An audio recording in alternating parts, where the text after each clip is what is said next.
A major update on the story we brought you first on Fox 54. A homeowners association in Madison is reversing its decision to gas the geese in the neighborhood after hundreds of residents and animal rights activists took to social media and the sidewalks of the subdivision in protest. That's where we start. I'm Kenesha Dees. The Edgewater subdivision now looking for different ways to combat the goose problem around Lady Ann Lake. Fox 54's Caleb Aguayo shows us what residents have to say about this victory.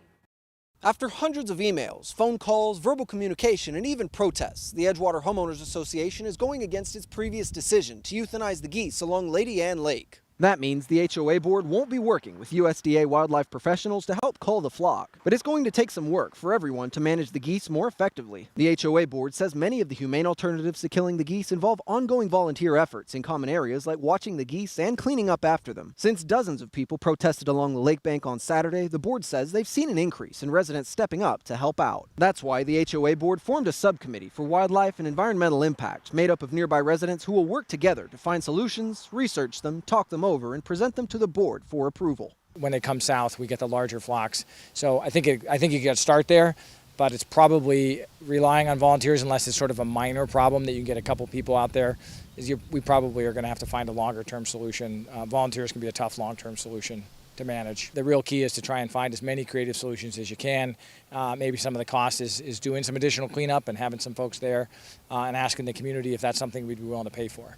The Edgewater HOA is now asking residents to come forward as volunteers and members of the new subcommittee to help out. In Madison, I'm Caleb Aguayo, Fox 54 News.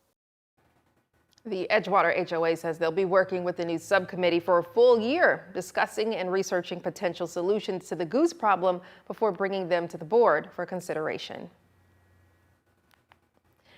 And we will stay in Huntsville area. You can see beautiful blue sky, hardly any clouds. And on the hotter side too, we're about, 4 days away from official summer, and we can definitely feel it. Yes, summer heat is here. I'm joined now by Fox 54 Weather Impact meteorologist Emily Owen. Emily, can we expect some rain, though, to cool us off soon? Yeah, we will start to see those temperatures back off just a tad, especially heading into the rest of this week and maybe the first half of this upcoming weekend. But for now, we're going to remain pretty hot out there. We're also going to continue to track this rain and potentially a few thunderstorms. It's going to continue to move northeastward. It is starting to die down just a little bit, so all of this rain is not expected to make it all the way to the extreme northeastern corner of the Tennessee Valley, but just know that scattered showers, maybe a few rumbles of thunder will continue to move in that direction. 86 degrees right now here in Huntsville, continuing to sit under a partly cloudy sky. We're warm all across the board. 88 right now in Florence, mid 80s in Pulaski, also sitting in the mid 80s right now in Scottsboro. We're also tracking Tropical Storm Arthur. That is expected to bring us some rain, maybe even a few thunderstorms here to the Tennessee Valley through a good duration of the day tomorrow. So coming up later on in the show, I'm going to time that out for you hour by hour on our Futurecast and tell you what threats you can expect to see potentially heading into tomorrow. Kenesha? Yeah, Emily, tonight we've learned a Huntsville man charged with murder in connection with the 2024 shooting on Hillendale Road has pleaded guilty, abandoning his self-defense claim. Demetric Collier entered a guilty plea today and was sentenced to 20 years in prison. According to investigators, Collier shot the victim 8 times. Court records showed the victim did not have a weapon. Jackson County Schools investigating reports that a volunteer at Skyline School may be a registered sex offender. Superintendent Jason Davison says the issue has been under review for months with the Jackson County Sheriff's Office. In part, he says the district is fully committed to providing a safe and secure learning environment and will take, quote, appropriate action once the investigation is complete. Officials say no students have reported any harmful incidents. The district says the volunteer has been banned from all school property and was never an employee of the school. An investigation now underway after an inmate died at the Lauderdale County Detention Center last night. The Lauderdale County Sheriff's Office says Matthew McKinney was found unresponsive around 9:30 p.m. after an apparent self-harm incident. Officers and EMS provided life-saving aid, but they say McKinney was pronounced dead. He was arrested last Friday on several drug charges. An autopsy has been ordered, and the Alabama State Bureau of Investigation will conduct a review. The results are in from last night's primary election runoff, including who will face off against Ron Spark for state agriculture commissioner in November. Corey Hill, Douglas mayor, won the GOP primary for the position, defeating Christina McInnes. The unofficial results show Hill with about 53% of the vote. The Alabama Republican Party declared him the nominee in the November election. Madison County Moms of Liberty founder Emily Jones has won the Republican runoff for the State Board of Education District 8. She defeats William Matthews with 54% of the vote, Matthews with 46%. Jones says she's running on academic excellence, parental rights, and transparency in education. She'll face Democrat Shatika Armstrong in the general election. District 8 covers Madison, Limestone, Jackson, and DeKalb counties, including Huntsville. Jim Ziegler has won the Republican runoff for Alabama Public Service Commission, place 2, narrowly defeating incumbent Chris Beaker. Unofficial results show Ziegler with 51% of the vote to Beaker's 49. Very close, but Ziegler pulled ahead and will advance to the November general election against Democrat Sheila McNeil. He campaigned on consumer protection, saying he would push back on utility rate increases and closely monitor costs tied to data centers, energy projects, and infrastructure expansion. Alabama voters returned to the polls for the primary runoff elections yesterday, but only a fraction actually cast a ballot. Statewide, just more than 1 in 10 registered voters cast their vote. Unofficial results from the Secretary of State's office show just how more than 408,000 ballots were cast statewide, about 10.7% of all registered voters. That's less than half the number of people who voted in last month's primary. Here in North Alabama, turnout reached more than 11% in Madison County and nearly 15% in Marshall County, where high-profile local races maybe helped drive voters to the polls. Residents in Limestone County are reacting to a big development that could soon change a major stretch of highway in North Alabama. Plans are now in works for a new mixed-use project centered around a regional sports complex that's designed to bring in visitors from across the Southeast. The project, called the Crossroads of the Tennessee Valley, would be built on about 125 acres just west of the I-65 Huntsville-Decatur interchange. Fox 54's Valentina Chalala spoke with residents about their thoughts regarding this potential project. While the plans are still only on paper, developers say the vision goes far beyond sports, with plans for shopping, hotels, and places to keep people coming back. Plans for the project include baseball and softball diamonds, multiple fields for other sports, plus retail, residential, and hotel development. The complex is also expected to serve as a vital community asset, offering local residents improved spaces to play, compete, and enjoy recreational activities close to home. While many see potential economic benefits, some community members say they also have questions about what this kind of growth could mean for traffic and the surrounding environment. I think it would be good for Decatur, but also at the same time, I don't think it would be the best, if you would say, mainly for the fact that Decatur's already kind of crowded up and we're always getting the traffic coming through Huntsville for people coming back home. So I feel like it'll be good for the everything and the businesses around here, but I don't think it'll be good for the traffic. City leaders say they're encouraged by the project's potential. In a statement, the city of Decatur said the development could, quote, support local businesses, create new opportunities for families, and bring additional activity to a growing part of North Alabama. In Decatur, I'm Valentina Chalala, Fox 54 News. The project is still in the planning stages, and the property would need to be annexed into Decatur city limits before moving forward. Governor Kay Ivey appointed 4 new members to the state's Public Service Commission today. Ron Burgess, Fred Johnson, DeMarcus Joyner, and Quentin Ross were appointed following the passage of House Bill 475. The law freezes electric rates and adds 4 commissioners to the PSC. Under this measure, state leaders submitted nominations, and Ivey was required to select 2 majority and 2 minority nominees. The appointees will join PSC President Cynthia Almond when their terms begin in January. People that have headache, fever, chills, nausea, and really have to go to bed. Sunburns and sun poisoning impacts all of us. Some important tips ahead of the summer months. Fox 54's Logan Alexander Russell with your Wellness Wednesday next.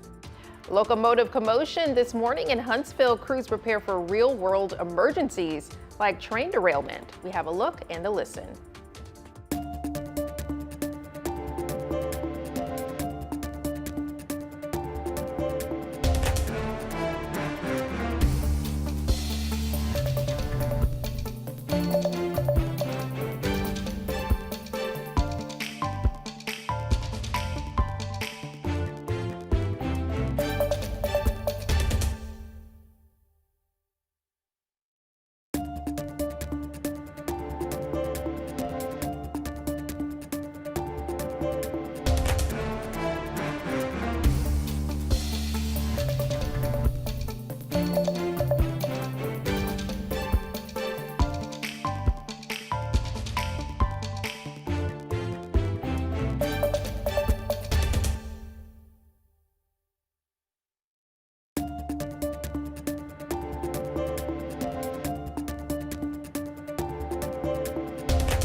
As temperatures rise across the Tennessee Valley, health experts issue a warning for those looking to head outdoors this summer. It's more than an uncomfortable sunburn. Experts say the sun can affect more than just your skin. Fox 54's Logan Alexandra Russell has more on how to spot the red flags of sun poisoning. It's the summer essentials: sunscreen, sunglasses, and pool towels. But as the UV index hits extreme levels this season, medical experts warn that a standard sunburn can quickly escalate into something much worse. While most people refer to it as sun poisoning, local scholars explain it's actually a system-wide reaction completely separate from pink skin. The term sun poisoning is sort of a colloquial term, and it refers to, in my experience, people that have headache, fever, chills, nausea, and really have to go to bed. Doctors say rest, hydration, and over-the-counter pain medication will help with mild cases. But sun-related damage can sneak up fast, and the severity can be very different based on skin tone and pigmentation. Black Americans also, although they may not obviously have sunburn, they will certainly get sun damage from their skin. They can have pigmentation changes which are cosmetically unappealing to some. Dr. Bram says the head and neck are where skin cancer commonly occurs, making face application a must. And if you're wondering about the best time to stay out of the sun, the American Skin Association says between the hours of 10 a.m. to 4 p.m., as that's when the sun rays are the strongest. Regardless of your individual risk, medical experts agree. Even an ounce of prevention is worth a pound of cure. In Huntsville, Logan Alexandra Russell, Fox 54 News. Dr. Bram also reminds you to put sunscreen on high exposure areas like your nose, arms, and legs, and reapply often. You can find more Wellness Wednesday topics on demand on the Fox 54 app right here. Download on your TV, watch for free. These miniature artists with a small statement for a big celebration will take you to Nashville on how they're honoring America 250. In the meantime, Emily, how's our weather shaping up for tomorrow? Well, it looks like Tropical Storm Arthur is expected to bring some rain and some thunderstorms heading into the day tomorrow. I'll have the details coming up right after the break. Stay with us. Lower County 911, what's the address of your emergency room? Okay, your wife is in a bar. You said she's unresponsive. This is what he's going to tell you. How to get out of that situation. And I grabbed the gun. Trying to find the first place to put a body. No, sir. The only thing they could do was kill him. You want to say anything? We, the jury, and to find the defendant.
You may have seen a large emergency response near Lee High School this morning. Don't fret, it's part of a training exercise to help prepare for a real-life emergency. The Huntsville-Madison County Emergency Management Agency joined firefighters, law enforcement, EMS crews, and school officials for a full-scale training exercise simulating a train derailment, with agencies practicing communication, coordination, and decision-making during a major disaster. Officials with Huntsville City Schools says it's important to practice and prepare for events that could happen, especially near a school. Since we have so many rail crossings, so much high volume railroad traffic, it makes sense for us to exercise a train derailment. And exercising it at a campus gives us the opportunity to demonstrate our capability to account for and evacuate students, staff, and faculty. Officials say drills like this help first responders work together before a real emergency happens. So peaceful and serene, and yes, we see some cloud cover, but it, Emily, appears as though it's the calm before the storm. Yeah, I guess you could say that. I spent many summers at Guntersville Lake. Have you ever been there? I have, like, for work, but not for leisure.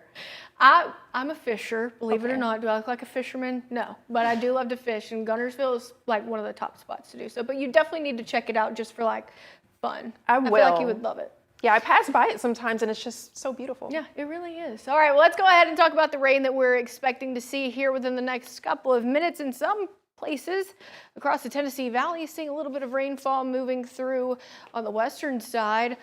Franklin counties seeing a little bit of rainfall. We're also tracking this rain that, notice how it's starting to break up a bit. It's starting to lose its strength that it has. So a little bit of rain going to be possible heading into Marshall County. Speaking of Guntersville Lake probably expected to see some rain here within the next, I would say, 10 to maybe even 15 minutes. And it looks like that will continue to die out as it moves northeastward. So right now here in Huntsville, still sitting right around 86 degrees. We'll continue to sit under a partly cloudy sky. Humidity levels are going to increase heading into tomorrow as that tropical system does grow a little bit closer to us here in the Tennessee Valley. So if you thought today was sticky out there, just wait until we get into a tropical air mass tomorrow. Temperatures right now in the 80s all across the board. 87 degrees right now in Fayetteville, sitting in the mid 80s in Scottsboro. 87 right now in Florence, sitting at 82 degrees right now in Coleman. They got a little bit of rain-cooled air from that rain that moved through about an hour ago. So Tropical Storm Arthur right now only packing maximum sustained winds of around 45 miles per hour. It's going to continue to lose its strength as it moves inland, but areas along the eastern Texas coastline as well as Louisiana coastline expected to see some flooding issues throughout the next few hours, heading into even the early morning hour of tomorrow. So this is what it's looking like. By about 1 a.m., we're not even expecting it to be any type of anything really. It's just going to be a tropical depression at that point, so a low pressure system for the most part, but that will bring a little bit of rain and maybe even a few thunderstorms heading into tomorrow. Notice this is right around 8 a.m. Scattered showers, maybe even a few thunderstorms expected to move through at that time. Pretty much tomorrow, it's going to be off and on rain showers, thunderstorms through much of the day. So if you do have to be out and about tomorrow, make sure to pack that umbrella, have that rain jacket handy, because I can pretty much guarantee you will be seeing rain tomorrow at some point in the day that's going to last through a good duration of the day tomorrow. Now, we will see a little bit of a break in the rain heading into late tomorrow night, early Friday morning, but it looks like we could see a few more showers move through early Friday morning. I would say right around 7, 8 a.m. as we get ready for that Friday morning commute. Could last until about lunchtime for some of us. So we do have a marginal risk for maybe a few stronger to maybe even severe thunderstorms that could develop tomorrow, but it's really expected to be wind gusts as an issue for us here in the Tennessee Valley. The tornado threat that comes with the system tomorrow is going to be remaining well off to our south. Flooding risk also going to remain off to our south as well. We may see anywhere from half of an inch to an inch of accumulation throughout the next couple of days. So low 70s tonight, we're back in the low 80s tomorrow. Rain chances remain in the forecast throughout the next 7 days. Speaking of 7 days, here's a look at your 7-day forecast. Heading into this upcoming Father's Day weekend, we're going to keep rain and scattered showers and thunderstorms in the forecast, especially on Father's Day. Temperature is going to remain warm throughout the next 7 days. Well, check this out. A new partnership between Boeing and Drake State could help students enter the workforce early. It's all part of a technical apprenticeship program called BTAP, aimed at prepping students by giving them hands-on experience alongside industry professionals. The goal is to have students ready with experience under their belt so they don't need industry training when they start on day one. Drake State President Patricia Sims describes what it will do for the workforce. They are bringing to this community opportunities that will allow everyone to come in to train in a industry-like environment, a simulated industry environment right here on this campus, and the opportunities, the career, not just a job, it's a career pathway. Folks who live here have an opportunity to participate and improve their quality of life as well through opportunities like this. In addition to training and regular class schedules, students in the program will also get pay and benefits for working in one of 3 different possible pathways. Learn more about the partnership on FOX54.com.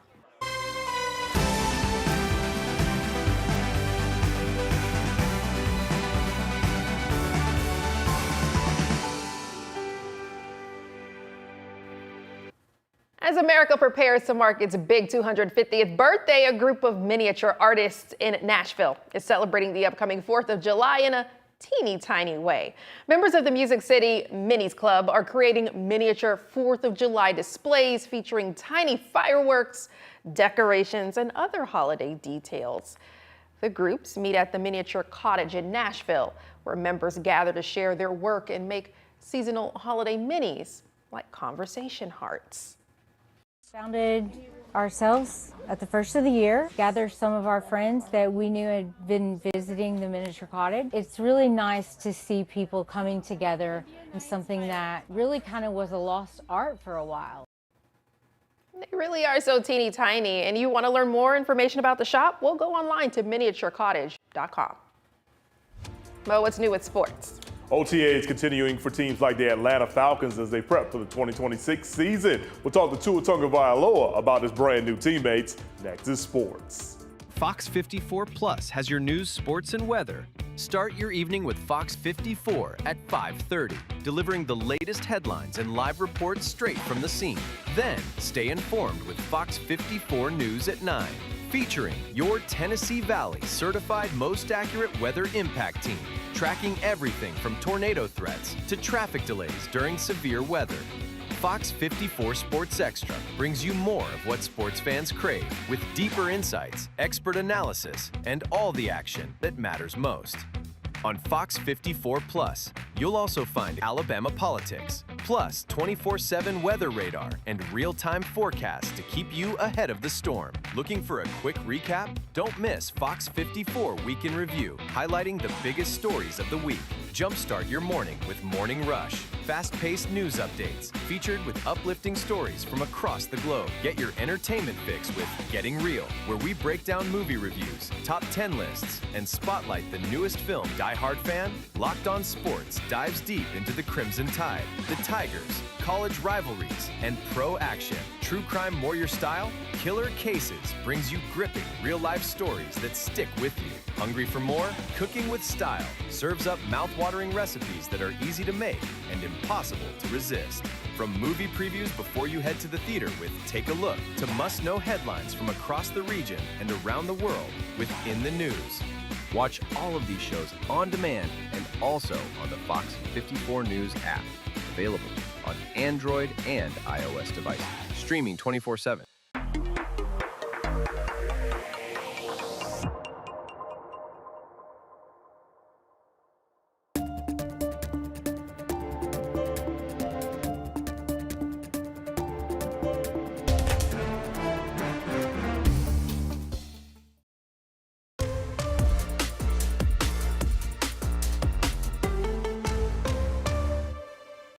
In about 3 months, our favorite NFL teams will hit the field for another year on the Pro Gridiron. And right now, those squads are gearing up for that brand new season. Mandatory minicamp continuing up at the Flowery Branch site of the Atlanta Falcons this afternoon. Last week, head coach Kevin Stefanski praising his team for getting to know each other both on and off the field. Tua Tagovailoa is new to this Falcons locker room, and the former Alabama standout has a high opinion about what he's seen so far.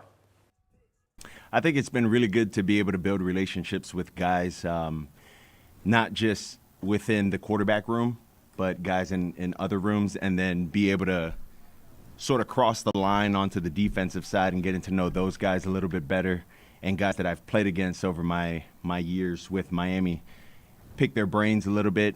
And I think it's been a really cool transition. It's been really smooth, and I think this is one of the best locker rooms I've been a part of. The 2026 season for the Atlanta Falcons kicks off on September the 13th when the Dirty Birds travel to Pittsburgh to take on Aaron Rodgers and the Steelers. You can watch that game live at noon right here on Fox 54. All right, here's your World Cup standings, which is brought to you by the great folks at Nissan. Portugal and Congo battle to a 1-1 tie, which earned both of them a point apiece. England picking up 3 points by defeating Croatia, and Austria got 3 points by knocking off Jordan. Speaking of the World Cup, Team USA and Australia, they will square off on Friday at 2 p.m. We've got you covered with a preview tonight at 9 and 10 p.m. right here on Fox 54. Let's go back to Kanisha. Yes, Mo, tonight at 9, a new lawsuit is raising concerns about whether Tommy Tuberville can stay on Alabama's November ballot. Why two vets are challenging his eligibility and what's at stake as the governor's race heats up. The U.S. and Iran unveil a new agreement that could reshape tensions in the Middle East. Find out what's in that deal tonight at 9. And a major mixed-use development could reshape Decatur, but not everyone is on board. Concerns are growing over what it could mean for traffic and growth. Fox 54's Valentina Chalala hears from residents. Tune in to Fox 54 News at 9 to hear all these stories and more. Before we let you go, in New York, the world's oldest nun turned 113 years old. You can see by the candles. Well, this was earlier this year. It's a title bestowed on her by Guinness World Records. Sister Frances Dominici Piscatella was born in 1913 and joined the order at 17 years old. Sunday, she was honored with a big birthday bash. You could see there to celebrate the milestone. And Pope Leo sent her birthday wishes to the 10th Pope to serve in her lifetime. Wow, that's a long life. Imagine everything that she's seen. Right. Yeah. I just hope I make it to at least, like 80. Me too. I think 80 is a good age. Indeed. I'm pretty sure she has a lot of wisdom to share with a lot of folks. She's done that through the years. Yes. I believe so. Well, let's get one final check on our 7-day forecast. We do have some rain in it, unfortunately, some warmer temperatures, especially heading into this Father's Day weekend. On Father's Day specifically, we're going to be getting close to 90. Scattered showers and thunderstorms remain in the forecast. Up until about this time next week, that's when we're really going to start to see them lessen. All right. Well, enjoy the weather while we can. Yeah. All right. We'll see you tonight at 9.